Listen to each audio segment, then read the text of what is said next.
针对进前呢，花莲马太鞍邦山湖1楼造成19个人死亡，花莲县长徐真伟昨第一次公开道歉，但是到昨下暗呢，这个媒体群组竟然出现一个户头叫做 KCF 的人，伊写啥物呢？伊写讲这专线河川归中央管理。 这个话意思像责任唔是地方但是这传出来了，无到10分钟，佮把这个话句收回去，这到底谁发的呢？花莲县的议长张俊认为这是国民党团总召胡坤基但是胡坤基伊无承认这是伊写的。 对于这个受难者，我们真的是很心痛。我想这个我们之前，这个责无旁贷哈。花莲县长徐真伟那为邦山湖1楼造成19个人死亡来道歉，更加为上开政策唤起关岛，一讲会难解释的。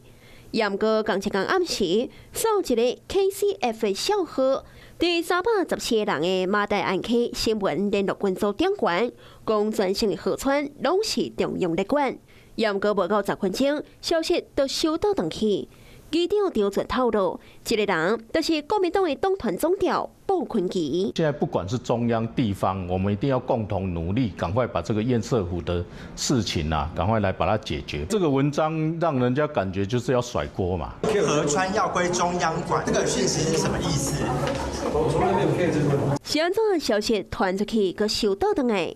鲍坤基讲，伊毋是传消息的人，因某也伫议会斗相共说明。对这一则讯息，我并不知晓。其实大家都知道，这是中央管河川，救灾救难、恢复家园的同时，其实无论是中央、地方、乡镇，好，大家都一起携手同心。徐真伟强调，中央甲地方共心，毕竟眼前上重要的代志，就是让灾民赶紧恢复本地生活。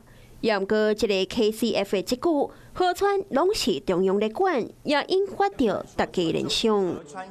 Hello， 我是易景，想要抢先掌握最及时的新闻资讯吗？赶快订阅、按赞、开启小铃铛，锁定华视新闻的 YouTube 频道。